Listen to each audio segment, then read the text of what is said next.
Hello students, my name is Shashank Shekhar and today we will be starting the last lecture of this chemical kinetics. So today is the last lecture of the chapter, that is chemical kinetics. So if I look at the syllabus here, so we have covered this part. So we are left with this concept of collision theory. So you can think of it as an extension of the Arrhenius equation. Okay, so this is just an extension of this Arrhenius equation. So we will see what is this collision theory. We will not discuss the mathematical terms, because this theory is of course related to some equation that is called Maxwell-Boltzmann equation, and that equation is not in the syllabus, so we will not look at it. So we will just see the theoretical treatment of this collision theory today. Okay, so if I talk about the rest of the syllabus, so we have covered so far the rate of reaction, first order, second order, and the effect of all these three things: concentration, temperature, and catalyst. Today we will see what catalyst does. So we have seen what catalyst does, but what it does on molecular level, we are we will discuss that thing today. Okay, we have discussed this part. So this activation energy concept will be used today also, and Arrhenius equation extension. So it's kind of Arrhenius equation extension. Okay, now if I look at the topics here that are to be covered, so we will start with the revision of this Arrhenius equation first of all, because this equation should be remembered, because we will just extend this equation only. Okay, then we will move to what is catalyst and see the effect of catalyst on our activation energy, or you can say the rate of reaction.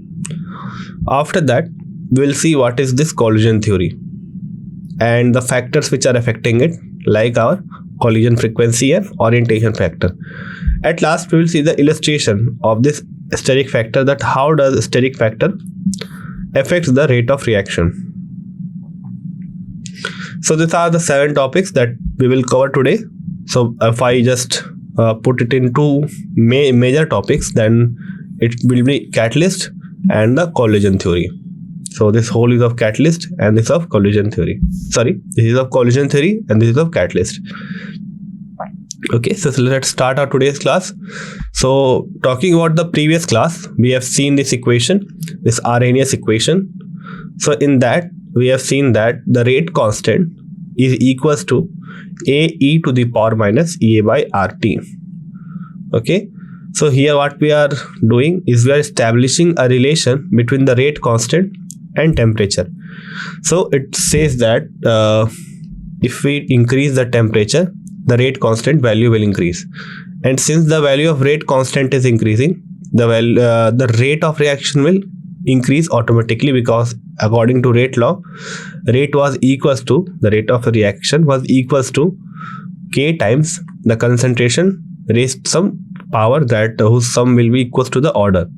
So in that case, rate was directly proportional to the rate constant, and since rate constant is directly proportional to temperature, so what I mean here is that the rate is directly proportional to K, and according to this equation I am discussed that how we will decide that this rate constant is directly proportional to temperature. You can look back at the previous lecture.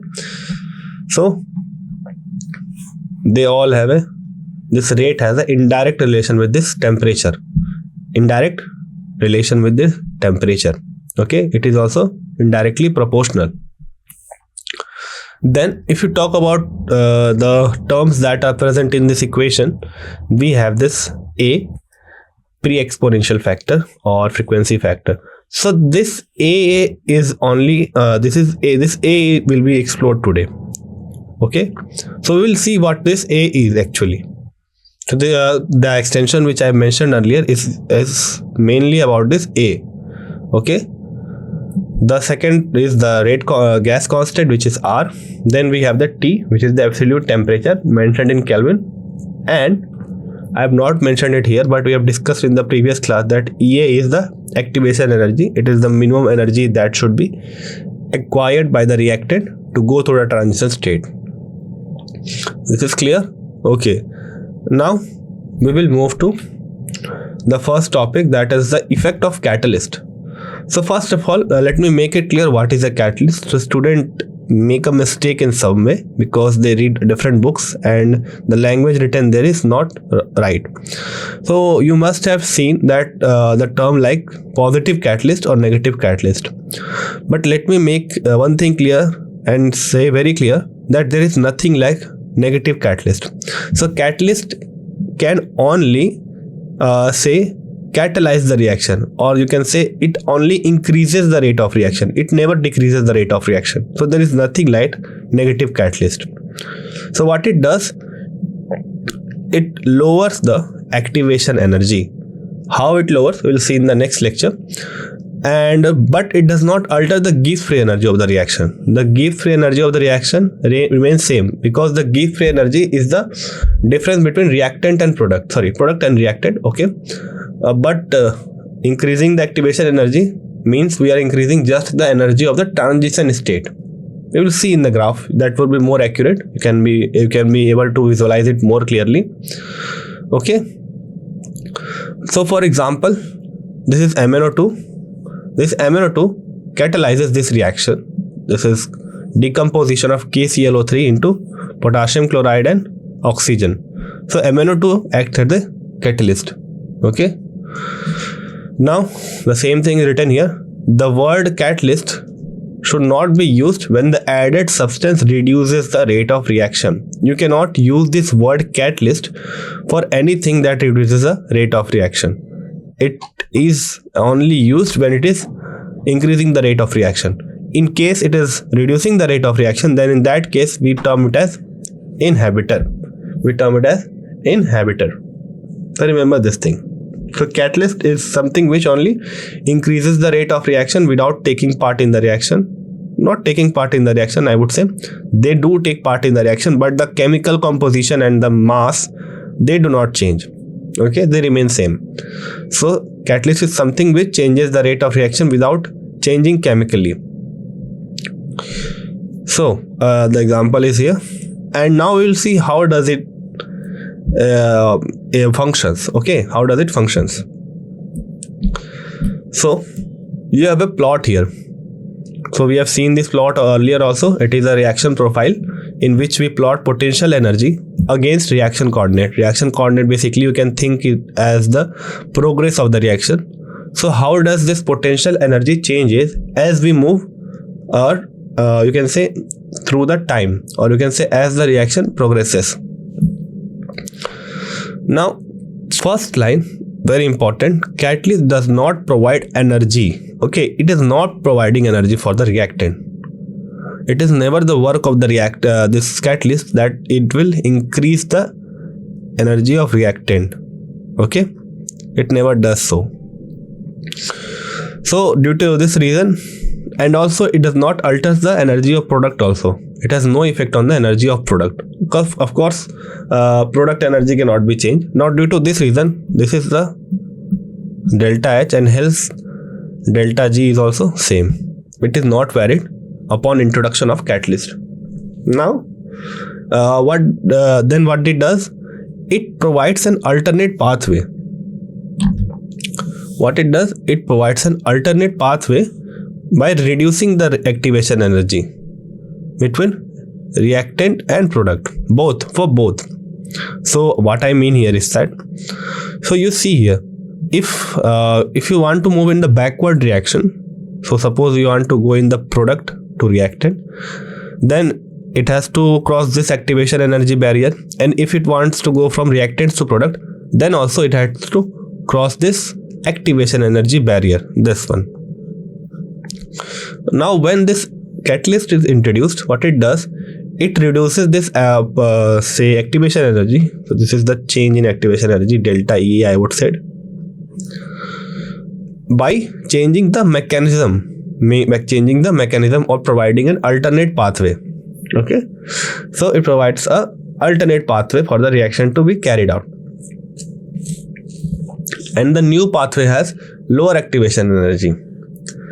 Now due to this reason, both the rate of the forward and backward reactions are increased, because now product can go to the reactants easily, as well as reactants can go to the products easily. So the rate of forward and backward reaction both increases. Now, how this is changing the path, what is happening, this can be explained with the help of intermediate complex theory or activated complex theory. Both are same terms. I have taught you earlier in the earlier lecture, in the last lecture, about this activated complex theory. So we have seen that two reactants do collide and form an activated complex, and that goes to the product. But what does catalyst does? It take part in the chemical reaction by forming the temporary bond with the reactant, resulting in an intermediate complex. So before reaction of the product, another reactant with the first reactant, this catalyst first forms a intermediate. This forms an intermediate with the reactant, and then it is raised in energy. Okay, it is raised in energy, and now it can easily this complex now can is more stabilized, more stabilized. So this will result in lower activation energy. Okay, so what do I mean here? That you know that according to activated complex theory, this two reactants form an intermediate, or you can say transition state more appropriately. Intermediate is not a good term for it. But catalyst, what does catalyst does? It lowers the energy of the transition state, and hence now the reactant can easily move from here to here. So just imagine the ball again, which we have imagined earlier. Now this ball will require less potential energy from going to the here to the transition state. Then this complex that is formed here at this point, this decomposes to yield our products. So this is the overall effect of catalyst. So if I want to say in a nutshell, then 2-3 points are very important. First of all, the Gibbs-free energy of the reaction is not changed. The activation energy of the our reaction profile changes, and the energy of the transition state decreases. These three things happen. And how does it how does catalyst does so? By providing an alternate pathway. That is this one. So it does all of these things by doing this. So this was about the effect of catalyst. Now if I move to the most prime topic of today, that will be collision theory. So we have seen right now in the equation, in the Arrhenius equation, that this change in temperature, or you can say increase in temperature, is increasing the reaction rate. How? By increasing the rate constant. But why it is doing so? So you must say that this is doing so because now the molecules, when they collide, have the enough kinetic energy, or you can say enough potential energy, both, so that they can move to your transition state upon collision. Now for this, collision is important. For this, collision is important, and also proper collision. So we'll see both of this factor. First of all, collision is important, and second, proper collision with proper orientation. Now these two factors, say for the proper estimation of the number of collision, you can say, and accountability for the orientation or steric factor. So there was no accountability for the orientation of the reaction or the steric factor for the reaction. So if the molecules want to collide, the reacting molecules want to collide, they would do so in a proper orientation, so that then only the product will be formed. So it was not accounted by this equation given by Arrhenius. But let me make one thing clear, that this Arrhenius equation is very you can say very applicable to most of the circumstances. It is applicable to a wide range of circumstances. Means many of the reactions rate constant change, or you can say rate of reaction change, can be explained on the basis of this Arrhenius equation. But due to the exclusion of this, say, number of collision factor and the orientation factor, this has you can say less precision or less accuracy. I would say less accuracy. So what is Max Trouts and William Lewis did? They provided a greater insight into the reaction by looking into this energetic plus the mechanistic part.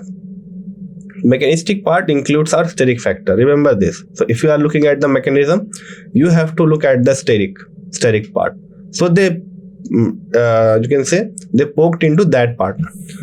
Further, what did they do? They developed the collision theory, which is based on kinetic theory of gases, because kinetic theory of gases includes the collision and all.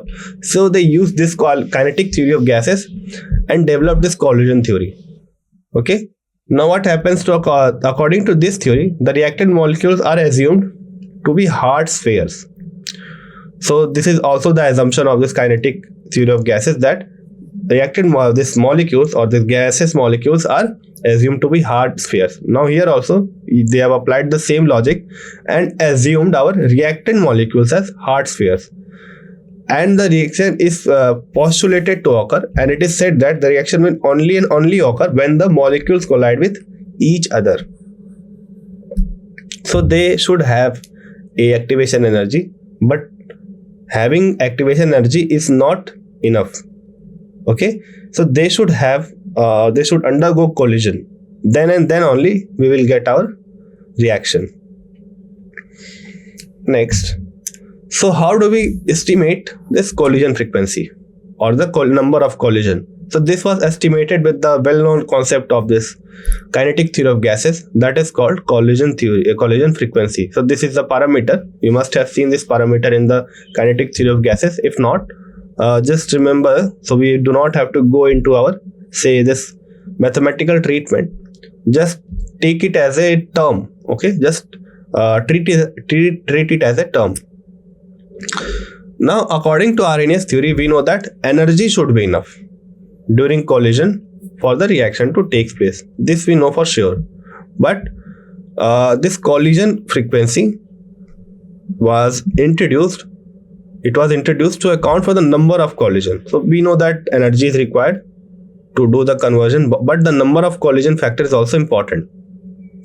So what is collision frequency? Basically, it's the number of collision happening per second per unit volume of the reaction mixture. So what is collision frequency? It is the number of collision per second that is happening per second and per unit volume of the reaction mixture. Suppose we have a biomolecular elementary reaction. What do we have? Biomolecular elementary reaction. Say A and B are reacting and giving the product. Then the rate of reaction can be expressed as this one. Rate is equals to ZAB e to the power minus EA by RT. Now if you look here at the equation, then we have a new term, ZAB. The rest of this is same, so it will be rate constant, I would guess. So it is written wrong, sorry for the mistake. It would be rate constant and not rate. So rate constant is equals to ZAB in e to the power minus EA by RT. So we have seen this equation. K is equals to A e to the power minus EA by RT. Now if you compare both of these equations, you will find that A is equals to ZAB. So it is nothing but our collision frequency. This A that has been introduced is our collision frequency, and this A is equals to ZAB. So what is this ZAB? We do not have to worry about it. How do we calculate it and all those things? That is not our part. But just remember that we are replacing this rate constant is equals to A into e to the power minus EA by RT by Z. A, we are replacing A by Z. So if I talk about the factors, so we have two factors, ZAB representing the collision frequency and e to the power minus E by RT representing the fraction of molecules having the energy equals to or greater than EA. So we have seen the graph, the Boltzmann plot yesterday, and we have seen that, okay, the fraction of molecules having energy is given by a graph, and that was also governed by the equation that is called Maxwell-Boltzmann equation. So if you see there, then you can so I will not introduce it. It is not that much important. So just assume that this is a result of that equation, this factor that is e to the power minus E by RT. So it is basically the fraction of molecule having energy greater than EA. Now both of the factors are qualified. Okay, collision should happen, and during collision, the molecules whose energy is greater than EA is also been notified here. And the last thing, that this A is now replaced with Z into e to the power minus, sorry, Z A is replaced with ZAB, which is the collision frequency, and collision frequency is the number of collision per second per unit volume of the reaction mixture. This is clear? So our new formula, modified formula, is this one.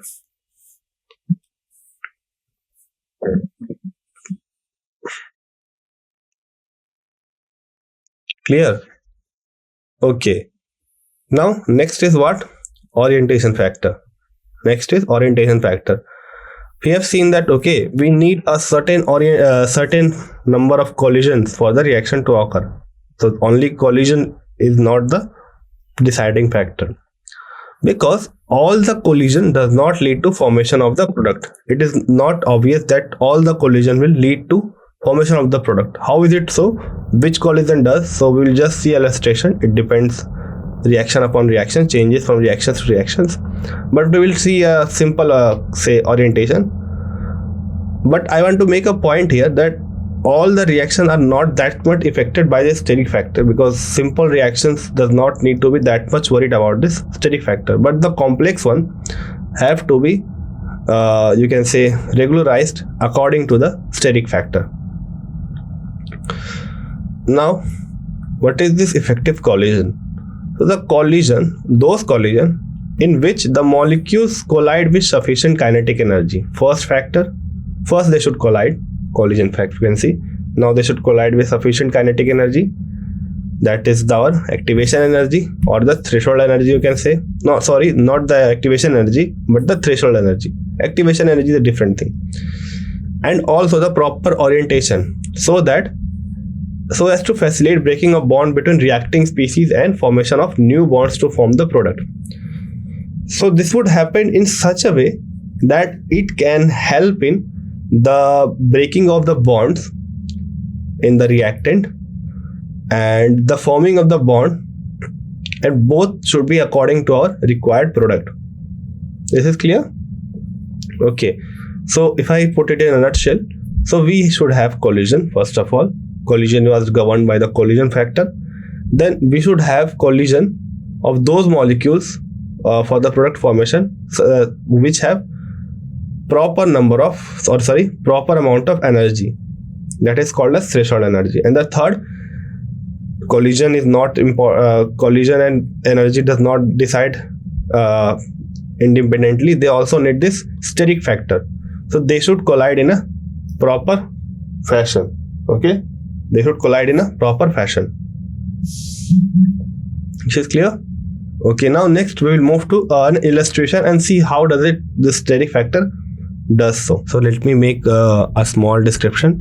So it is basically a type of reaction in which the reaction occurs in one step and the OH minus attacks in that way, or you can say from that side, in which has the minimum steric hindrance. So this is a small description of it. Now let us see the reaction. So if you see here, we require a certain orientation for the reaction to occur. How? Suppose this is our OH minus and it is reacting with our methyl bromide or CH3Br. Now there can arise two cases. Multiple means there can be multiple type of cases, but the approach that is more accurate, you can say there are multiple instances that these two molecules come closer, but we are taking two such aspects where they have come much closer respect to the other one. Okay, now what happens? The first one is the improper orientation. In improper orientation, suppose it's attacked from the forward direction, from the Br side. So we are telling this one as the forward and this one as the backward, this part as the backward. Now suppose in the first case this OH minus comes from forward direction. Now this OH minus is negatively charged, it has a negative charge, And we know that Br is more electronegative than this, or bromine is more electronegative than this carbon. Is this clear? Yeah. Now since this both have a negative charge, so if they try to come closer, there will be electrostatic repulsion. Although this charge is negligible, not that much large, but it is enough for the repulsion to play a major role. Due to this repulsion, the reaction will not occur. Ultimately, this OH minus wants to go here. Why? Because it has a delta positive charge, but due to the invasion of this, say, Br minus, or say Br delta minus, I would say, not Br minus, there is a kind of repulsion between these, and it cannot approach our, or it cannot approach its required target, that is C. Now what it does, it attacks from the backward side, from the CH3 side. So if you imagine, try to imagine this thing, right, like here. So we know that this is CH3Br.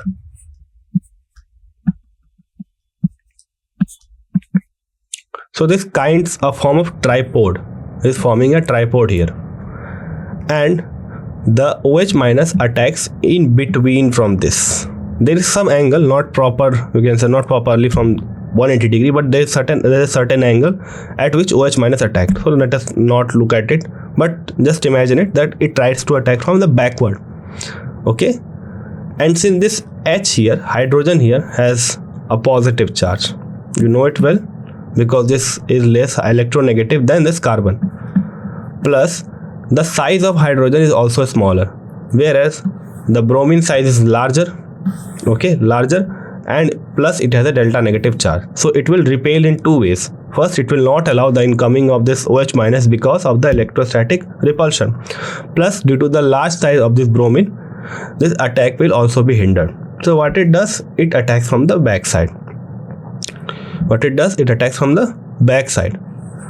And we get this type of attack, that is OH minus attacking from here. Okay, now this will form a intermediate, or we can say transition state more appropriately, and as this decomposes, we get our required product plus Br minus. Okay, this is clear. So we have seen that there are two possibilities of this attack of this hydroxide ion. First, from the forward, which we have proved it as improper orientation due to steric factor and electronic factor. Steric factor means this delta negative and negative charge, the large size of bromine, and electronic factor means this large size of bromine. And it attacks from the proper orientation, where we have the positive charge also, plus we have this small sizes of H, and we form an intermediate and we get our product. So overall, if you look at the equation, it looks like this.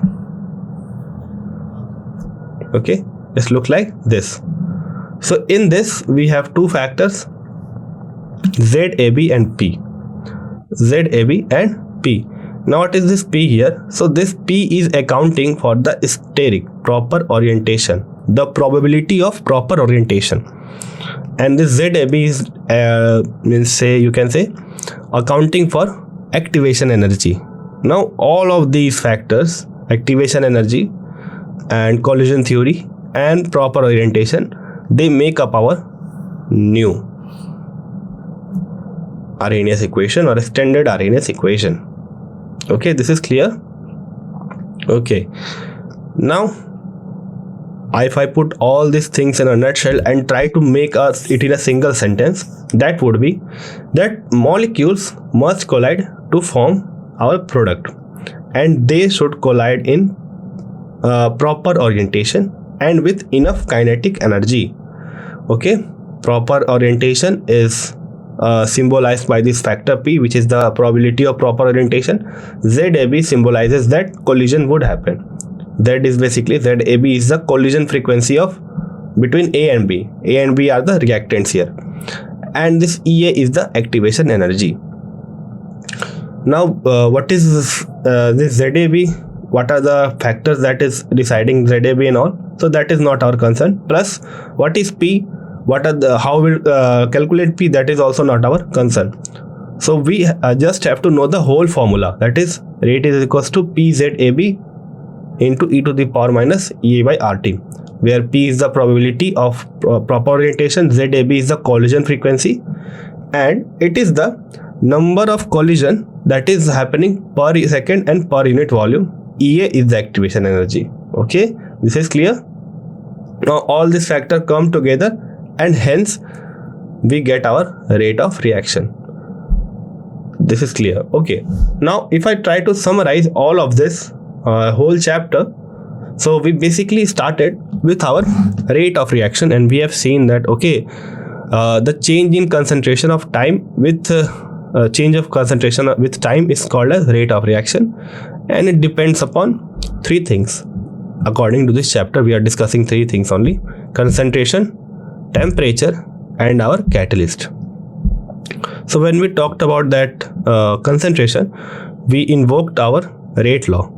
So rate law was basically about that the rate of the reaction is equals to the K times the reactant, and the reactant was raised to some power which can or cannot be equal to our, say, this stoichiometric coefficient. Now what is this power? This if we add all of the concentrations power, then that would give us order of the reaction, and individually those powers will be the order with respect to that reactant whose power we are considering. Now I have told you that we have to depend upon our, say, this thing, that is stoichiometric coefficient, or sometimes we do not have to depend upon our stoichiometric coefficient. So when we will not depend upon this stoichiometric coefficient, when the reaction is not elementary and it is complex. So if the reaction is elementary, then the stoichiometric coefficient is equals to this power of the coefficient in the rate law, and if it not so, then in case of complex reaction we cannot do it so. So next thing we introduced was molecularity. What was molecularity? So molecularity is the number of molecules that are colliding to give the reaction. The number of molecules that are colliding to give the reaction. Okay. Now molecularity is not good for complex reaction, or you cannot say it is not something that we can calculate overall for a complex reaction. So we have to do it for individual elementary reaction, because complex reaction is nothing but a series of individual elementary reactions. So molecularity can be defined for each of these steps, whereas order can be determined for the overall complex reaction. How we can determine for the complex reaction? We will use the rate determining step. So the rate determining step will decide the order of the reaction. So whatever will be the order of this RDS will be the order of the overall reaction, because the slowest one will decide this thing. RDS means what? It is the slowest step that is occurring of all of the out of all of these elementary reaction. Okay. Now talking about the qualities of this order. So the order of a reaction is something that can be positive only or fractional only. Only two things are possible. It cannot be negative, and it cannot be say this thing, it cannot be negative, or it cannot be negative, that's all. It can be fractional, it can be 0, it can be your counting number 1 2 3, anything. Okay. Now coming to the molecularity. Molecularity cannot be fractional, because fraction of molecule cannot collide. It is not physically possible, or it is not validating that you can collide fractional molecules. So fractional molecularity is nothing. It is insignificant in nature. It is not a concept also. And also molecularity can only be counting number. It can be 1 2 3, anything. It cannot be 0 also.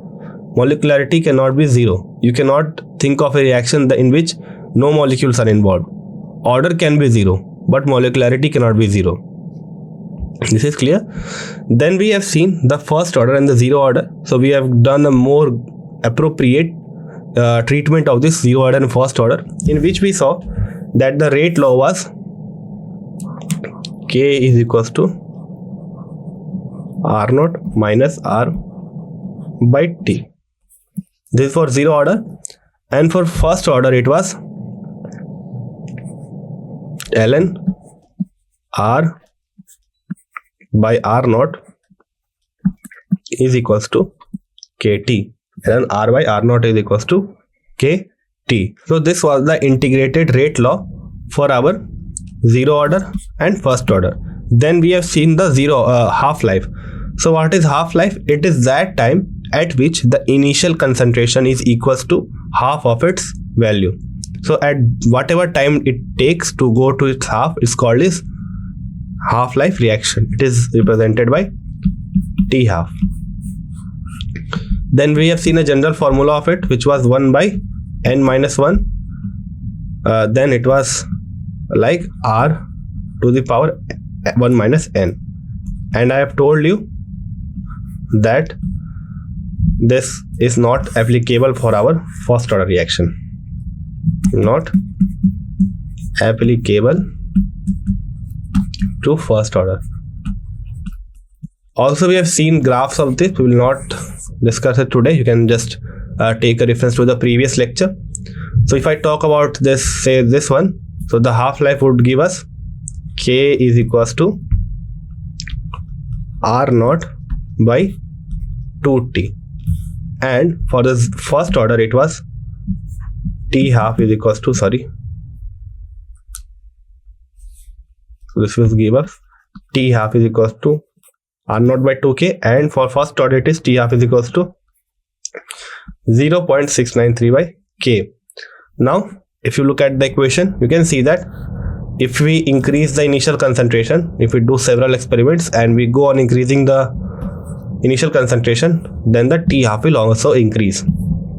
But this T half for first order reaction is independent of our initial concentration. It does not depend upon initial concentration. Whatever concentration we take, the reaction rate will be same. So this was our half-life. Then we saw that okay, we can use this several methods. Say our differential rate law, we can use that to find our order of reaction. Then we can use the integrated rate law. We can also use our half-life and then our isolation method. And yes, we have seen pseudo first order reaction. The pseudo first order reaction is what? It is that reaction in which one reactant concentration is very high, due to which its change in concentration is not visible, and although being a second order reaction, it seems like a first order reaction. Like we have hydrolysis of ester and inversion of sugarcane. The two examples were those. So this was our pseudo first order reaction, and if you want to write the rate, if you have to calculate the rate of this reaction, then we will use the first order kinetics. Okay, that is KT is equals to ln R by R naught. This is clear?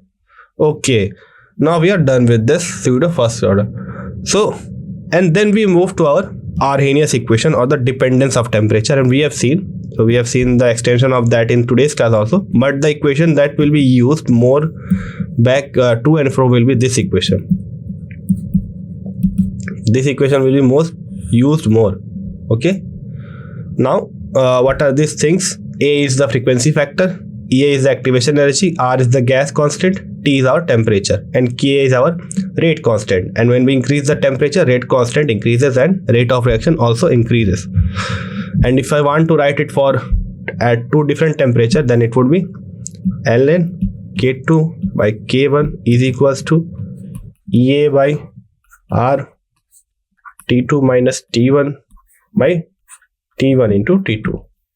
So this is the most important equation for this Arrhenius equation. And we have seen the effect of this temperature to the Arrhenius. Then coming to the effect of catalyst, we have seen how it changes the mechanistic pathway and follows a different pathway for the reaction to occur. So this was our chemical kinetics. So in the next lecture, we will see some questions regarding it. Okay. So thank you for today's class.